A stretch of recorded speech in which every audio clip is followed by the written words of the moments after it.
Welcome to my channel SK knowledge class. दोस्तों आज के इस वीडियो में आपको बताऊंगा घनाभ की चौड़ाई ज्ञात करने, जिसमें कि घनाभ का कुल पृष्ठीय क्षेत्रफल दिया हुआ है। इससे लंबाई ऊंचाई भी दिया है, लेकिन इसी से हमको चौड़ाई मालूम करना है। चौड़ाई मालूम नहीं है। यह आपका घनाभ हो गया, ठीक ना। ये आपका लंबाई हो गया। लंबाई को एल से सूचित करते हैं। फिर आपका जो है ये चौड़ाई हो गया, चौड़ाई को बी से सूचित करते हैं। और ई वाला जो होता है, ई देखिए चौड़ाई हुआ, और ई वाला जो होता है नीचे से ऊपर, ही आपका ऊंचाई हो गया, इसे एस से सूचित करते हैं, ठीक ना। ध्यान से आपको समझना है कि लंबाई ऊंचाई दिया है, चौड़ाई हमें करा निकालने। सवाल करा एक घनाभ का कुल पृष्ठीय क्षेत्रफल 758 सेमी स्क्वायर है।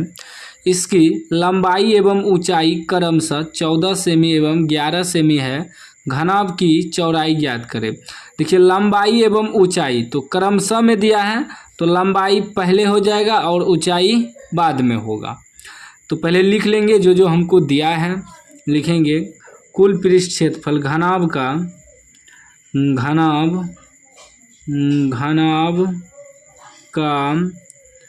कुल पृष्ठीय क्षेत्रफल, कुल या संपूर्ण भी कह सकते हैं। कुल पृष्ठीय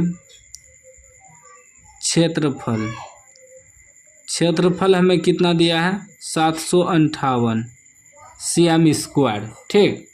सीएम स्क्वायर भी लिख सकते हैं। उसके बाद घनाभ की ऊंचाई कितना दिया है, ऊंचाई को एस से सूचित करते हैं।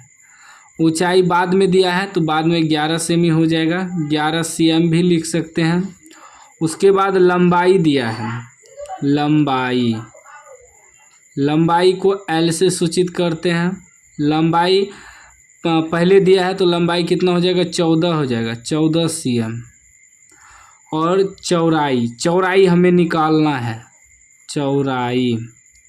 चौड़ाई को बी से सूचित करते हैं। चौड़ाई हमें मालूम करना है, ठीक है ना।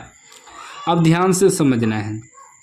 घनाभ का कुल पृष्ठीय क्षेत्रफल जो होता है, उस सूत्र पे बैठाना है आपको।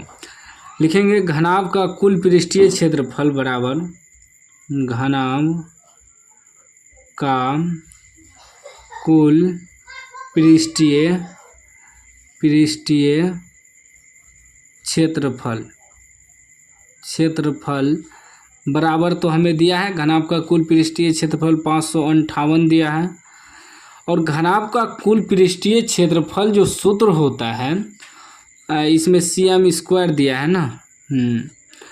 सूत्र जो होता है, सूत्र याद रखिएगा, सूत्र होता है 2 इंटू लंबाई गुना चौड़ाई। इंग्लिश में लिखें तो L into B plus B into H plus L into H, ठीक ना। यानी कि लंबाई गुना चौड़ाई प्लस चौड़ाई गुना ऊंचाई प्लस लंबाई गुना ऊंचाई। यह होता है घनाभ का कुल पृष्ठ क्षेत्रफल। यह घनाभ का चित्र है, ठीक ना।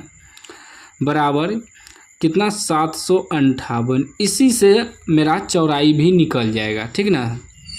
अब देखिए 2 इंटू लंबाई एल कितना दिया है, 14 गुना बी तो हमें मालूम नहीं है, बी लिख देंगे, ठीक। प्लस बी गुना एच, तो बी के जगह तो बी रहेगा, गुना एच हमें कितना दिया, ऊंचाई 11 प्लस एल गुना एच, यानी कि 11 गुना 14 बराबर 758, ठीक ना। सॉल्यूशन ध्यान से आपको देखना है। गुना भाग तो आप अपने से भी कर सकते हैं, 10th में पढ़ रहे हैं तो आराम से हल कर लीजिएगा, ठीक ना। गुना भाग कर लीजिएगा। अब देखिए ध्यान से आपको समझना है। 14 गुना बी हो जाएगा, प्लस 11 गुना बी 11 बी प्लस 14 गुना 11 कीजिए, ठीक है ना। कितना हो जाएगा, गुना करने के बाद ही आपका आ जाएगा 154 बराबर 758। आप लोग भी एक बार हल कर लीजिएगा, पहले पूरा देख लीजिए सॉल्यूशन, उसके बाद। अब देखिए यहाँ थोड़ा समझिएगा कि 2 इंटू ये दोनों बी है, जात मिल रहा है 14 बी है 14 बी है, यानी 14 चौड़ाई है, ये 11 चौड़ाई दोनों प्लस में है, तो दोनों जात है जोड़ देंगे। 14 11 कितना हो जाएगा आपका, हो जाएगा 14 10 24 1 25, 25 बी प्लस 154 बराबर 758। ठीक ना। आगे देखिए, अब इसको 2 से गुना भी कर सकते हैं या इसके बटे में ले जाके कटा भी सकते हैं। ठीक ना, बात वहीं जाएगा। तो देख लीजिए, जैसे 25 बी प्लस 154 बराबर ये हो जाएगा 758। इधर ये गुना में है, इधर आके भागा में 2 हो जाएगा। ठीक, कटाइए तो 2 से 3 दूनी 6, 1 यहाँ 15, 7 दूनी 14, 1 यहाँ 9 दूनी 18, यानी कि हो गया 25 बी प्लस 154 बराबर 379।